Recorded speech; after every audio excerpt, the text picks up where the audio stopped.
وفضل زمانا على زمان كما فضل مكانا على مكان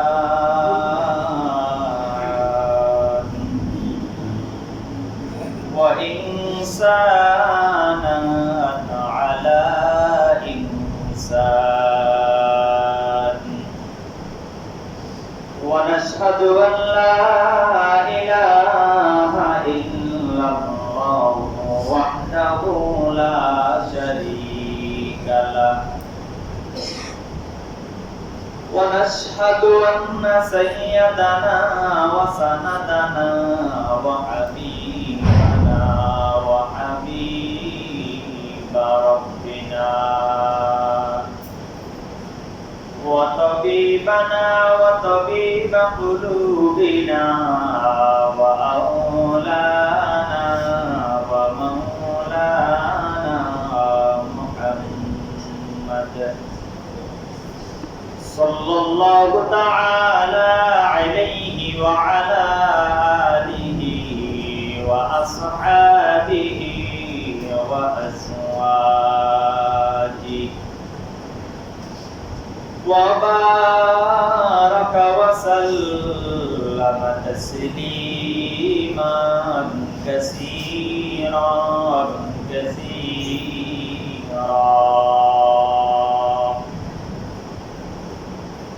أما بعد فأعوذ بالله من الشيطان الرجيم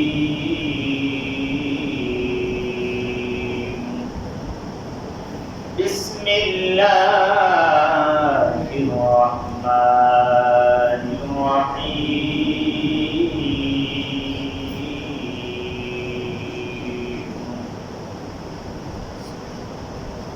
إن الله وملائكته يصلون على النبي يا أيها الذين آمنوا صلوا عليه وسلموا تسليما وقال نبي الله صلى الله عليه وسلم من صلى علي واحدا صلى الله عليه عشرا وعن عبد الله بن مسعود رضي الله تعالى عنه أن النبي صلى الله عليه وسلم قال إن لله ملائكة سياحين يبلغونني من أمتي السلام أو كما قال النبي عليه الصلاة والسلام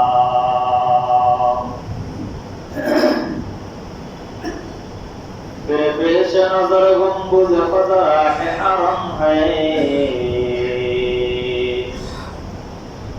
पेश नजर गुंबुज खज़ाह हरम है फिर शुक्र खुदा सामने महराब नबी है फिर शुक्र खुदा सामने महराब नबी है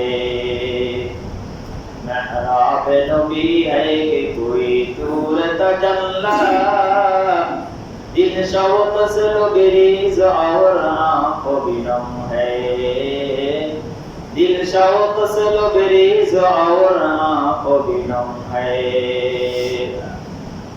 रग रग में मोहब्बत हो रसूल अरबी की रग रग में मोहब्बत हो रसूल अरबी की जन्नत के खज़ाइन का यही वहीं सलम है जन्नत के खज़ाइन का यही वहीं सलम है ला इलाहा इल्लल्लाह ला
রব্বুল ইজ্জত ওয়াল জালালের দরবারে অশেষ শুকর, যিনি সুস্থ সবল রেখে আমাকে আপনাদের পবিত্র জুমার দিনে সালাতুল জুমা আদায়ের লক্ষ্যে মসজিদে সমবেত করেছেন। এজন্য সকলে মহান মুনিবের দরবারে অন্তরের অন্তঃস্থল থেকে, হৃদয়ের গভীর থেকে কালিমাতুশ শুকর আদায় করব।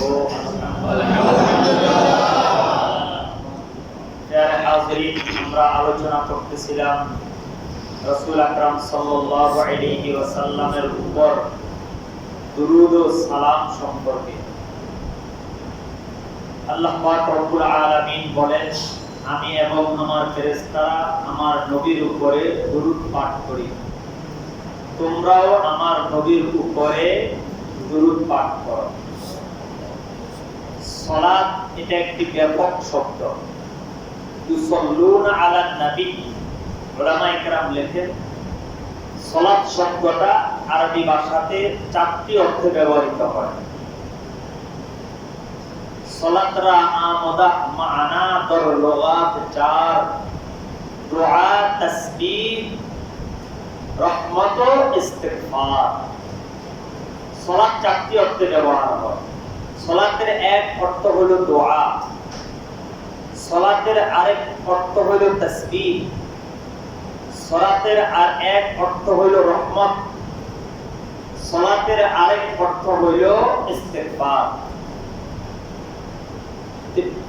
ক্ষেত্র বিশেষ সালাতের অর্থ ভিন্ন ভিন্ন।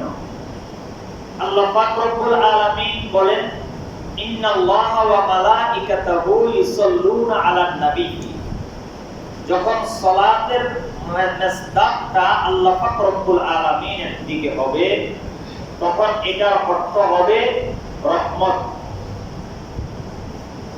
যখন ফেরেশতাদের দিকে হবে, তখন এটা হবে দোয়া। আল্লাহ পাক নবীর প্রতি রহমত ফেরত করেন, আর ফেরেশতারা ওই রহমতটা কবুলের জন্য আল্লাহর কাছে দোয়া করেন। আর আমরা যারা আছি, আমরা যখন উম্মত যখন সালাতের মেসদাক হবে, তখন এটার অর্থ হবে দুরূদ। তখন এটার অর্থ হবে দুরূদ। আর যখন সালাতের মেসদাকটা নবীর সাথে হবে, যে নবী উম্মতের উপরে কি করবে? ইস্তিগফার। নবী উম্মতের জন্য দুরূদ পাঠাবে না, নবী উম্মতের জন্য কি করবে? ইস্তিগফার করবে। এটা ক্ষেত্র বিশেষ, এটা অর্থ ভিন্ন ভিন্ন। সালাত, আমরা যে নামাজ পড়ি, এই নামাজটাও সালাত। সলিউট শব্দের অর্থ হলো আগুন দিয়ে পুড়িয়ে সোজা করা। তো ওখান থেকে সালাত, এটা অন্য আলোচনা। আপনাদের বোঝার জন্য বলছি, আল্লাহ পাক রব্বুল আলামিন আমাদের নবীর প্রতি রহমত প্রেরণ করেন। ফেরেশতারা ওই রহমত কবুলের জন্য দোয়া করে, আর উম্মত নবীর উপরে দুরূদ পাঠ করে, আর নবী উম্মতের জন্য ইস্তিগফার করে।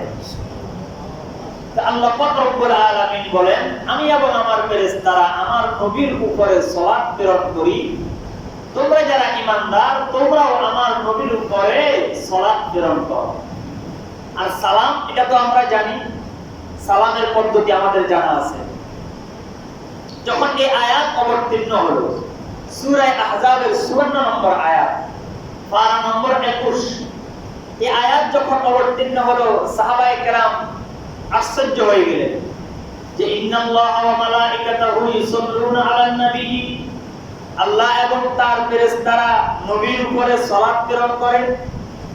এখন সাহাবায়ে কেরামের মনের প্রশ্ন হলো, আল্লাহ নবীর উপরে সালাত প্রেরণ করে, এখন আমরা কিভাবে নবীর উপরে সালাত প্রেরণ করব এবং আমাদের পদ্ধতিটা কি হবে? আমরা তো নগণ্য, তো যে কাজ আল্লাহ পাক করেন, আমরা কিভাবে এই কাজ করব? সাহাবায়ে কেরাম প্রশ্ন নিয়ে ঘুরতেছেন। রাসূল আকরাম সাল্লাল্লাহু আলাইহি ওয়াসাল্লামের কাছে এসে ব্যাখ্যা চাইলেন, ইয়া রাসূলুল্লাহ, সূরা আহজাবের 54 নম্বর আয়াতে আল্লাহ পাক বলেছেন, আল্লাহ এবং তার ফেরেশতারা আপনার উপরে সালাত প্রেরণ করে, আমরাও যেন আপনার উপরে সালাত প্রেরণ করি। কাইফা নুসাল্লি আলাইকুম, ইয়া রাসূলুল্লাহ, আপনি একটু আমাদেরকে বলে দেন যে আমাদের সালাতের প্রেরণের মাধ্যমটা পদ্ধতিটা কি হবে।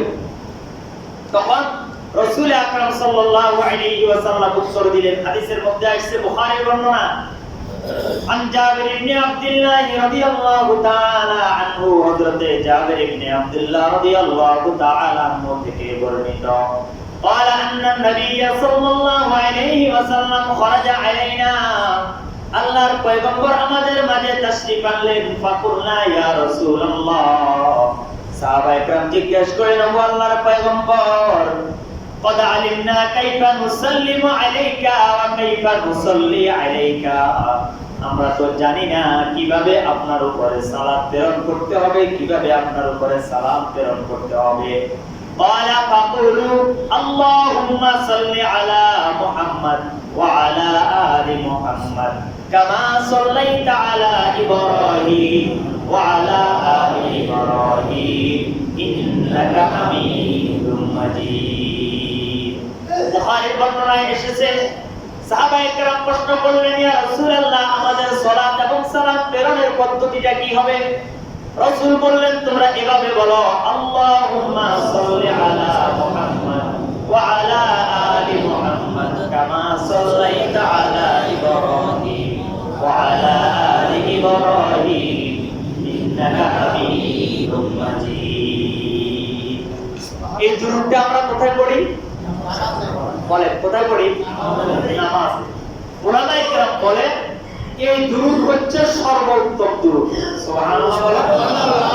কারণ যে দুরূদটা আমরা নামাজে পড়ি, এই দুরূদের উপরে আর কোনো দুরূদ হতে পারে না। এটার নাম দুরূদে ইব্রাহিম। এই দুরূদের নাম কি? দুরূদে ইব্রাহিম। নামাজের আখেরি বৈঠকে এই দুরূদটা পড়া সুন্নাত। এই দুরূদটা পড়া সুন্নাত। ইচ্ছা করে কোনো ঝামেলা ছাড়া আমরা এই দুরূদ ছাড়বো না। এটা না পড়লেও নামাজ হবে, তবে আপনি পড়বেন না কেন? আপনার দিলে কি রাসূলের মহব্বত নাই?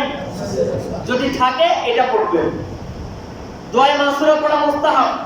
আল্লাহুম্মা ইন্নী যালামতু নাফসি যুলমান কাসীরা, এটা পড়া মুস্তাহাব, তবে দুরূদ পড়া সুন্নাত। আমরা চেষ্টা করব যেন আমাদের থেকে দুরূদটা বাদ না যায়। বলেন না আমিন? আমিন। প্রিয় হাজিরিন, বলতেছিলাম আল্লাহর নবীর উপরে আল্লাহ পাক সালাত প্রেরণ করেন, আমরাও নবীর উপরে সালাত প্রেরণ করব। এখন এই সালাত ও সালামের বিনিময়ে আমরা কি পাবো? আমাদের উপকার কি হবে? রাসূল আকরাম সাল্লাল্লাহু আলাইহি ওয়াসাল্লাম বলেন, মান সাল্লা আলাইয়া ওয়াহিদান সাল্লাল্লাহু আলাইহি আশারা। বুখারীর বর্ণনা, আল্লাহর পয়গম্বর বলেন, আমার যে উম্মত অন্তরের মধ্যে মহব্বত আর ভালোবাসা নিয়ে আমি নবীর উপরে একবার দুরূদ পাঠ করবে। কয়বার? একবার দুরূদ পাঠ করবে সাল্লাল্লাহু আলাইহি আশারা, আল্লাহ পাক রব্বুল আলামিন তার উপরে 10টা রহমত প্রেরণ করবে। সুবহানাল্লাহ। উলামায়ে কেরামে হাদিসের ব্যাখ্যায় লেখেন, একবার দুরূদ পড়লে 4টা লাভ। কয়টা লাভ? 4টা লাভ। কেউ যদি একবার মহব্বত নিয়ে, রাসূলের ইশক প্রেম আর ভালোবাসা নিয়ে রাসূলের উপরে দুরূদ পাঠ করে, আল্লাহ উলামায়ে কেরাম বলেন, 1 নাম্বার উপকার হলো আল্লাহ পাক তার প্রতি 10টা রহমত প্রেরণ করবেন। 2 নাম্বার, ওই ব্যক্তির 10টা গুনাহ maaf করে দিবেন। 3 নাম্বার, ওই ব্যক্তির আমলনামাতে 10টা সওয়াব লিখে দিবেন। 4 নাম্বার, এই উম্মতের জন্য জান্নাতের 10টা পদমর্যাদা বৃদ্ধি করে দিবেন। সুবহানাল্লাহ। তাহলে এক দুরূদে কয় লাভ? 4টা লাভ। এক দুরূদে কয় লাভ? 4টা লাভ। আবার প্রত্যেকটা লাভ 10টা করে, তাহলে কত হলো? 4 10 40। একটা দুরূদের বিনিময়ে 40টা নেকি। আল্লাহু আকবার। দুরূদ যদি আমি মহব্বত আর প্রেম আর ভালোবাসা নিয়ে পড়ি, রাসূল আকরাম সাল্লাল্লাহু আলাইহি ওয়াসাল্লাম আমার আপনার জন্য সুসংবাদ দিয়ে দিবেন। আন আব্দুল্লাহ ইবনে মাসউদ রাদিয়াল্লাহু তাআলা আনহু, মান সাল্লা আলাইয়া ওয়াহিদান সাল্লাল্লাহু আলাইহি 10 সালাওয়াত, যে ব্যক্তি আমার উপরে একবার দুরূদ পাঠ করবে, আল্লাহ পাক তার প্রতি 10টা রহমত নাযিল করবেন। ওয়া হুদ্দা আনহু 10 খতায়াত, সাথে সাথে তার 10টা গুনাহ maaf করে দিবেন। ওয়া রুফিআ লাহু 10 দারাজাত, এবং সাথে সাথে ওই বান্দার জন্য জান্নাতে 10টা পদমর্যাদা বৃদ্ধি করে দেওয়া হবে। সুবহানাল্লাহ। বুখারী আদাবুল মুফরাদের মধ্যে এই হাদিসটা আছে। রাসূল আকরাম আরো বলেন, ইন্না আওলান নাসি বি ইয়াউমাল কিয়ামাতি আকসারুহুম আলাইয়া সালাতা। তিরমিজি এবং ইবনে হিব্বানের riwayatের মধ্যে এসেছে, রাসূল আকরাম বলেন, কিয়ামতের ময়দানে ওই উম্মত আমার অতি নিকটে হবে, আমার অতি কাছে হবে, আমার অতি প্রিয় হবে, যেই উম্মত আমার উপরে বেশি বেশি করিয়া দুরূদ পাঠ করবে। সুবহানাল্লাহ। তাহলে রাসূলের শাফাআত পাইতে হলে, রাসূলের কাছে যেতে হলে আমাদের একটা মাধ্যম, সেটা হলো কি পাঠ করা? দুরূদ পাঠ করা। দুরূদ এটা গুরুত্বপূর্ণ একটা আমল।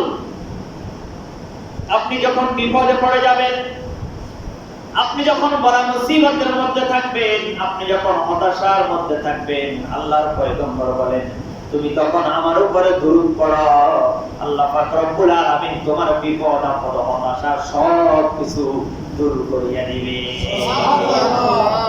রাসূল আকরাম সাল্লাল্লাহু আলাইহি ওয়াসাল্লামের ঘটনা এসেছে, মুসনাদি হাকিমের এবং মুসনাদে আহমদের মধ্যে এই বর্ণনাটা এসেছে। একদিন একজন সাহাবী বলেন, আমি আল্লাহর নবীর দরবারে আগমন করলাম, নবীর দরবারে আগমন করিয়া দেখি নবী সিজদায় পড়ে আছেন। নবী কি করে কোথায় পড়ে আছেন? সিজদায় পড়ে আছেন। আব্দুর রহমান ইবনে আউফ, হযরত আব্দুর রহমান ইবনে আউফ থেকে বর্ণিত, তিনি বলেন, ক্বালা আতাইতুন নাবিয়্যা সাল্লাল্লাহু আলাইহি ওয়াসাল্লাম, আমি আল্লাহর নবীর দরবারে গেলাম, ওয়া হুয়া সাজিদ, গিয়ে দেখি আল্লাহর নবী সিজদায় পড়ে আছেন। ফাতালাস সুজুদ, আমি অপেক্ষা করতে থাকলাম, রাসূলের সিজদা লম্বা হতে থাকলো, রাসূল সিজদা থেকে উঠতেছেন না। ক্বালা আতানি জিবরাইল, অনেকক্ষণ পরে রাসূল সিজদা থেকে মাথা উঠাইলেন। জিজ্ঞেস করা হলো, ইয়া রাসূলুল্লাহ, আপনি এত দীর্ঘ সময় সিজদা করলেন, তার রহস্যটা কি, কারণটা কি? আল্লাহর পয়গম্বর উত্তর করিলেন, আতানি জিবরাইল, আমার কাছে এইমাত্র জিবরাইল আমিন একটা সুসংবাদ নিয়ে আসছেন। ওয়াকালা, এবং বলছেন, মান সাল্লা আলাইকা হাল্লাইতু আলাইহি ওয়া মান সাল্লামা আলাইকা সাল্লামতু আলাইহি। জিবরাইল আমিন বলেন, মান সাল্লা আলাইকা সাল্লাইতু আলাইহি, আপনার যে উম্মত আপনার উপরে দুরূদ পাঠ করবে, ফেরেশতারা আমরাও তা ওই উম্মতের জন্য আল্লাহর কাছে দোয়া, রহমতের দোয়া করতে থাকি। ওয়া মান সাল্লামা আলাইকা সাল্লামতু আলাইহি, এবং যেই ব্যক্তি আপনার উপরে সালাম প্রেরণ করবে, আমরা ফেরেশতারাও আপনার ওই উম্মতকে সালাম প্রেরণ করে থাকি। সুবহানাল্লাহ। ফাসাজাদতু শুকরান লিল্লাহ, জিবরাইল আমিনের এই বর্ণনা শুনিয়া আমি শুকর আদায়ের জন্য খুশি হয়ে গেলাম, আর শুকর আদায়ের জন্য আমি সিজদায় পড়ে গেলাম। তাহলে অটোমেটিকলি আপনি দুরূদ পড়বেন, আল্লাহ পাক রব্বুল আলামিনের ফেরেশতারা ওই বান্দার উপরে রহমতের দোয়া করতে থাকবেন, এবং ফেরেশতারাও ওই ব্যক্তির উপরে সালাম প্রেরণ করতে থাকে। আল্লাহু আকবার। দুরূদ আজকে আমার আপনার মধ্যে নাই, দুরূদ আমরা পড়ি না। দুরূদ দিয়ে বিপদ আপদ থেকে মুক্তি পাওয়া যায়, দুরূদের মাধ্যমে দারাজাত বুলন্দ হওয়া যায়। দুরূদ যদি আমরা নিয়ম করে আমরা প্রতিদিন পড়তে পারি, রাসূল আকরাম সাল্লাল্লাহু আলাইহি ওয়াসাল্লাম আমাকে আপনাকে অনেক সুসংবাদ দিয়েছেন। হাদিসের মধ্যে আসছে যে দুরূদকে আমরা কি পরিমাণে পড়ব, একদিন কি পরিমাণের দুরূদ আমার আপনার পড়া উচিত। রাসূল আকরাম সাল্লাল্লাহু আলাইহি ওয়াসাল্লাম বলেন, আন আলী রাদিয়াল্লাহু তাআলা আনহু قال قال النبي صلى الله عليه وسلم, তিরমিজি শরীফের বর্ণনা হযরত আলী থেকে বর্ণিত হাদিস, তিনি বলেন, আল বুখিলু মান যুকিরা ওয়া লাম ইউসাল্লি আলাইহি, ওই ব্যক্তি হলো সবচেয়ে বড় কৃপণ, যে ব্যক্তির সামনে আমি নবীর নাম উচ্চারিত হলো কিন্তু তার মুখ দিয়ে আমি নবীর উপরে দুরূদ বের হলো না। নাউযুবিল্লাহ বলেন। রাসূলের নাম আমরা শুনি না, জি, ওয়াজের মধ্যে, তালিমের মধ্যে, বিভিন্ন জায়গায় শুনি না, জি, তখন আমাদের করণীয় কি? সাল্লাল্লাহু আলাইহি ওয়াসাল্লাম, সাল্লাল্লাহু আলাইহি ওয়াসাল্লাম। একই মাজলিসের মধ্যে যতবার রাসূলের নাম উচ্চারিত হবে ততবার যদি আপনি পড়েন এটা হচ্ছে সর্বোত্তম। তবে একই মাজলিসের মধ্যে কয়েকবার রাসূলের নাম উচ্চারিত হয়েছে, আপনি শুধু একবার দুরূদ পড়ছেন, এই একবার পড়াটা ওয়াজিব। একবার পড়া কি ওয়াজিব। এখন যে আমি বয়ান করতেছি রাসূলের নাম অনেকবার নিছি না, এই মুহূর্তে আপনারা একবার রাসূলের উপরে দুরূদ পড়া ওয়াজিব, আর বাকি যেগুলো আছে এগুলো হচ্ছে সুন্নাত বা মুস্তাহাব। তাই কমপক্ষে একবার পড়তে হবে, না পড়লে সে গুনাহগার, না পড়লে সে কি গুনাহগার। সে কি ছাড়ি দিছে? ওয়াজিব ছাড়ি দিছে। ওয়াজিব ছাড়ি দেওয়ার কারণে সে গুনাহগার হবে। এই কারণে আমরা চেষ্টা করব বেশি বেশি পড়ব, যতবার আসবে ততবার আমরা পড়ব। হাদিসের মধ্যে আসছে রাসূল আকরাম সাল্লাল্লাহু আলাইহি ওয়াসাল্লাম বলেন, মান সাল্লা আলাইয়া মিআতা মাররাতিন ফি ইয়াউমিল জুমআতি ওয়া লাইলাতিল জুমআতি ফাযাল্লাহু লাহু মিআতা হাজা। আল্লাহ পাক রব্বুল আলামিনের পয়গম্বর বলেন, যেই ব্যক্তি জুমার দিন দিনে এবং রাতে, বলেন দিনে এবং রাতে, আমি নবীর উপরে দুরূদ পাঠ করবে মিআতা মাররা, 100 বার। কতবার? 100 বার। যে ব্যক্তি জুমার দিনে দিনে এবং রাতে মিলে আমি নবীর উপরে দুরূদ পড়বে, ফাযাল্লাহু লাহু মিআতা হাজাতিন, আল্লাহ পাক রব্বুল আলামিন তার সকি 100টা অভাব, 100টা প্রয়োজন পূরণ করিয়া দিবে। সুবহানাল্লাহ। 70 মিন হাওয়াইজিল আখিরাহ। তবে এখানের মধ্যে ভাগ করছেন 70টা প্রয়োজন পূরণ করবে আখিরাতের, ওয়া 30 মিন হাওয়াইজিদ দুনিয়া, আর 30টা হইল দুনিয়াতে। সুবহানাল্লাহ। আচ্ছা, আপনাদের কি এই ভাগটা পছন্দ হয়েছে? 70টা আখিরাতে, 30টা দুনিয়াতে। আচ্ছা বলেন, এই ভাগটা কি আপনাদের পছন্দ হয়েছে? আচ্ছা, দুনিয়ার প্রয়োজন বেশি না আখিরাতের প্রয়োজন? তাহলে আখিরাতের জন্য বেশি দিয়ে আল্লাহ পাক আমাদের জন্য দয়া করছে না?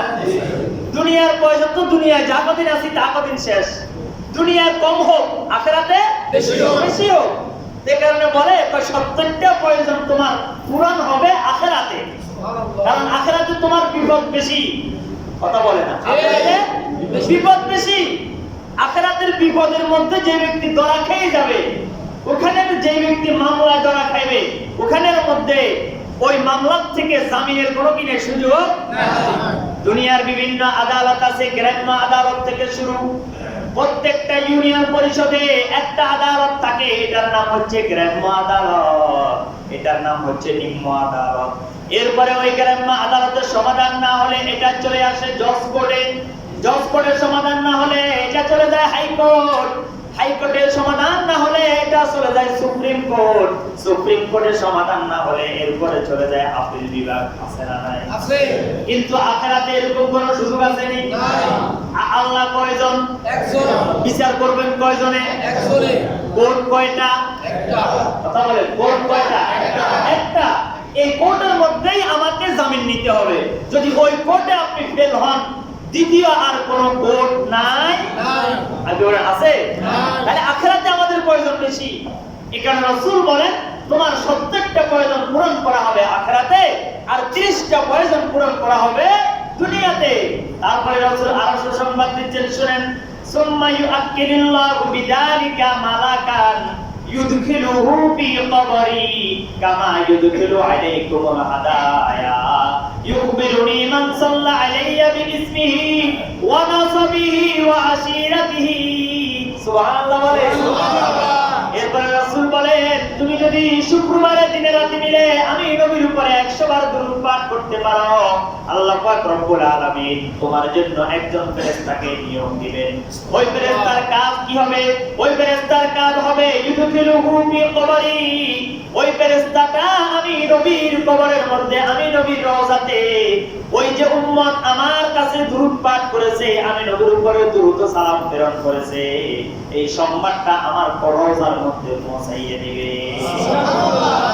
এই যে আমরা দুনিয়াতে দুরূদ পড়ি, এটা পাঠানোর জন্য আলাদা একজন ফেরেশতা আছে, যেই ফেরেশতাটা দুরূদটা কোথায় পৌঁছায়? রাসূলের রওজায়। বুঝছেন না? রাসূলের কোথায় পৌঁছায়? রওজায় পৌঁছিয়ে দেন। ইউদখিলুহু ফি কবরি, ওই সংবাদটা আমি নবীর কাছে পৌঁছে দিবে ওই ফেরেশতাটা। তারপরে বলেন, কামা ইউদখিলু আলাইকুমুল হাদায়া, যেভাবে তুমি তোমার বন্ধুর কাছে হাদিয়া প্রেরণ করো, তোমার বন্ধুর হাদিয়া যেরকম ভাবে একজন বাহককে দিয়ে তুমি পাঠাইছো, বাহক যেমন ভাবে তোমার হাদিয়া পৌঁছাইয়া দে, আমি নবীর প্রতি তোমার যে দুরূদের হাদিয়া আছে এই হাদিয়াটাও ওই ফেরেশতা প্রতিদিন আমার কাছে পৌঁছাইতে থাকে। এরপরে বলেন মান সাল্লা আলাইয়া বিইসমিহি ইউখবিরুনি মান সাল্লা আলাইয়া বিইসমিহি ওয়া নাসাবিহি ইলা আশিরাতিহি। কোন ব্যক্তি দুরূদ পড়ছে ওই ব্যক্তির নাম, ঠিকানা, বংশ, পিতার নাম, দাদার নাম, জায়গার নাম, তার 14 গোষ্ঠীর ঠিকানা সহ আমি নবীর কাছে পৌঁছিয়ে দেওয়া হয়। রাসূলের চিনতে কোনো কষ্ট হয় না, কি হয় না বলেন? কষ্ট হয় না। আরে কে দুরূদ পড়ছে? নুরিয়া মসজিদে তো অনেক মুসল্লি ছিল, তো কে পড়ছে? ভাই তার বাপের নাম এটা, দাদার নাম এটা, বংশের নাম এটা, বাড়ির নাম এটা। সুবহানাল্লাহ বলেন। রাসূল খুশি হয়ে যায়, আনন্দিত হয়ে যায়, আর রওজার মধ্যে বসে বসিয়া আমাদের জন্য ইস্তেগফার করে। আল্লাহু আকবার। রাসূল উম্মতের জন্য কি করে? ইস্তেগফার করে। আমি নবীর উপরে দুরূদ প্রেরণ করব, রাসূল আমার জন্য গুনাহ মাফের দোয়া করবে। কত দরদি নবী আমরা পাইলাম। ওই নবীর উপর যদি আপনি দুরূদ পড়েন, এই দুরূদটাই আপনাকে জান্নাতে নেওয়ার জন্য যথেষ্ট। সুবহানাল্লাহ। কিন্তু কোনো গুরুত্ব আমরা দিই না। এরপরে রাসূল আকরাম সাল্লাল্লাহু আলাইহি ওয়াসাল্লাম আমাকে আপনাকে কিছু উত্তম দুরূদ শিখাইছেন। উত্তম দুরূদের মধ্যে কয়েকটা দুরূদ আপনাদেরকে বলি। একটা তো আমরা করেছি দুরূদ ইব্রাহিম। এরপর উলামায়ে কেরাম বলেন কেউ যদি রাসূল আকরাম সাল্লাল্লাহু আলাইহি ওয়াসাল্লামের উপরে দুরূদ পাঠ করে, আন আবি হুরায়রা রাদিয়াল্লাহু তাআলা আনহু قال قال النبي صلى الله عليه وسلم من صلى علي يوم الجمعة 80 مرة غفر له ذنوب 80 سنة। আল্লাহর পয়গম্বর বলেন যে ব্যক্তি জুমার দিনে 80 বার আমি নবীর উপরে দুরূদ পাঠ করবে, ওই ব্যক্তির 80 বছরের গুনাহ মাফ হয়ে যাবে। কুনতু ইয়া রাসূলুল্লাহ কাইফা সালাত? সাহাবী বলে ইয়া রাসূলুল্লাহ 80 বার যে আপনার উপরে দুরূদ পড়বে ওই দুরূদটা কেমন হবে? রাসূল বললেন আল্লাহুম্মা সাল্লি আলা মুহাম্মাদিন আবদিকা ওয়া নাবিয়িকা ওয়া রাসূলিকান নাবিয়িল উম্মি। সুবহানাল্লাহ। এই ব্যক্তি এই দুরূদটা পড়বে, এই দুরূদের নাম হচ্ছে দুরূদে উম্মি। এই দুরূদের নাম কি? দুরূদে উম্মি। উলামায়ে কেরাম কোন কিতাবের মধ্যে লেখেন এভাবে আল্লাহুম্মা সাল্লি আলা মুহাম্মাদিন নাবিয়িল উম্মি ওয়া আলা আলিহি ওয়া সাল্লিম তাসলিমা। সুবহানাল্লাহ বলেন। আজকে কি বার? শুক্রবার। এই আজকের দিনের দুরূদ এটা 80 বার পড়বেন আসরের নামাজের পরে, নিজের জায়গা থেকে ওঠার আগে, কারোর সাথে কথা বলার আগে, সালাম ফিরাইয়া এই দুরূদটা পড়বেন কতবার? 80 বার। বলেন আল্লাহুম্মা সাল্লি আলা মুহাম্মাদিন নাবিয়িল উম্মি ওয়া আলা আলিহি ওয়া সাল্লিম তাসলিমা। আল্লাহুম্মা সাল্লি আলা মুহাম্মাদিন নাবিয়িল উম্মি ওয়া আলা আলিহি ওয়া সাল্লিম তাসলিমা। কত বছরের গুনাহ মাফ হবে? 80 বছর। এখন এখানে আমরা অনেকেই আছি 80 বছর আমাদের বয়স হয়নি। সুবহানাল্লাহ। তাহলে জীবনে যত গুনাহ করছেন সব গুনাহ মাফের গ্যারান্টি এই হাদিসের মধ্যে আছে না নাই? আছে। তারপরও পড়ে না। আল্লাহ উম্মতে মুহাম্মাদি তারপরও পড়ে না, সময় নেই। ও রাজনীতি নিয়ে ব্যস্ত, ও দোকানদারি নিয়ে ব্যস্ত, সে তার বন্ধু বান্ধব নিয়ে ব্যস্ত, আড্ডা নিয়ে ব্যস্ত, আড্ডা চলে যাইতেছে, এই কারণে বসে না। উচিত ছিল প্রত্যেক দিন আসরের নামাজের পরে প্রতি জুমার দিনে সমস্ত মুসল্লি একসাথে বসে এই দুরূদটা পাঠ করবে, কারণ 80 বছরের গুনাহ মাফ। আল্লাহু আকবার। আপনি 80 দিন দুনিয়া বেঁচে থাকবেন এই গ্যারান্টি নাই।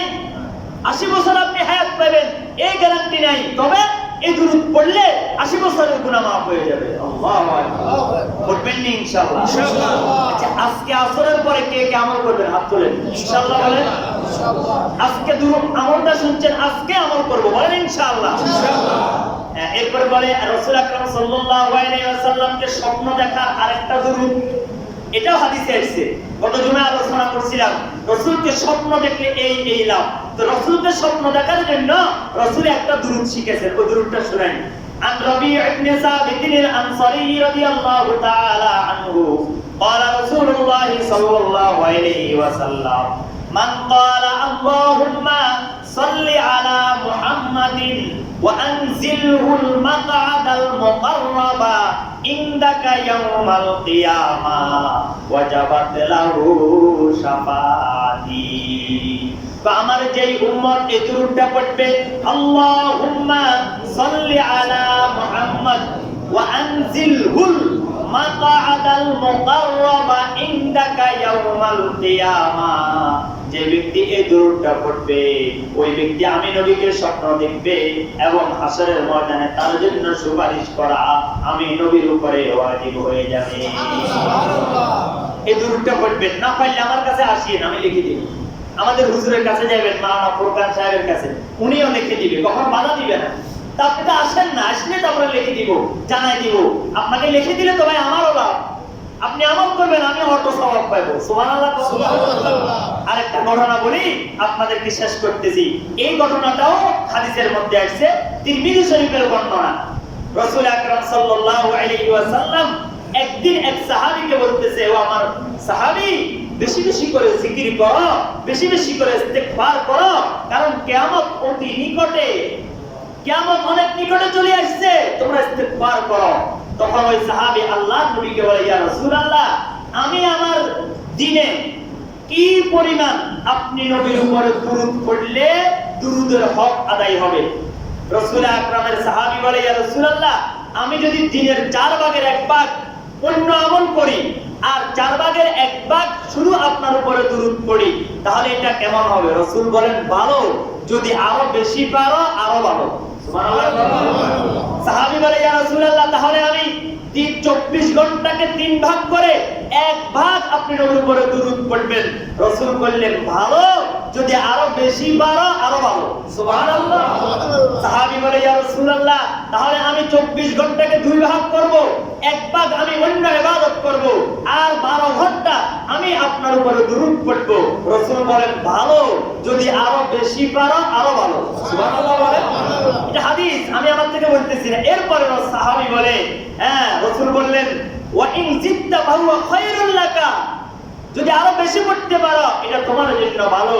তারপরে বলেন, আজআলু সালাতি কুল্লাহা, ইয়া রাসূলুল্লাহ, আমি অন্যান্য দোয়া সবকিছু বাদ দিয়া শুধু আপনি নবীর উপরে দুরূদ পড়বেন। রাসূল বলেন, ক্বালা তাকফি হাম্মাকা ওয়া ইউগফারু যামবুকা, যদি তুমি এভাবে করে আমি নবীর উপরে দুরূদ পড়তে পারো, তোমার সকল টেনশন, তোমার সকল পেরেশানি, তোমার সকল মুসিবত, তুকফি হাম্মাকা, তোমার সমস্ত পেরেশানিকে দূর করে দেওয়া হবে, ওয়া ইউগফারু যামবাকা, এবং তোমার সমস্ত গুনাহগুলি মাফ করে দেওয়া হবে। সুবহানাল্লাহ। তাহলে ওই সাহাবী পুরা দিনের 2 ভাগ করছে, 2 ভাগ করিয়া বলতেছে, আমি দিন 24 ঘন্টার অর্ধেক সময় আমি আপনার উপরে দুরূদ পড়ব। এই হাদিস দ্বারা বোঝা যায়, কারো যদি বিপদ হয়, কারো যদি মুসিবত হয়, কারো যদি টেনশন হয়, কারো যদি মানসিক চাপ হয়, কেউ যদি বিপদের মধ্যে পড়ে, তখন তার জন্য একটা আমল, সেটা হলো রাসূলের উপরে কি পড়া? দুরূদ পড়া। তাই এক দুরূদের মধ্যে সব সমস্যার সমাধান আছে না নাই? আছে। দুরূদ পড়লে গুনাহ মাফ হবে, দুরূদ পড়লে টেনশনও দূর হবে, দুরূদ পড়লে রাসূলের শাফাআতও পাওয়া যাবে, দুরূদ পড়লে রাসূলের সাথে জান্নাতেও থাকা যাবে। আল্লাহু আকবার। আল্লাহ পাক রব্বুল আলামিন আমাদের সবাইকে রাসূলের উপর বেশি বেশি দুরূদ পড়ার তৌফিক দান করুন। আমিন। ওয়া মা তাওফীকি ইল্লা বিল্লাহ। যারা কাবলা জমা করেন না, সেটা দান করুন।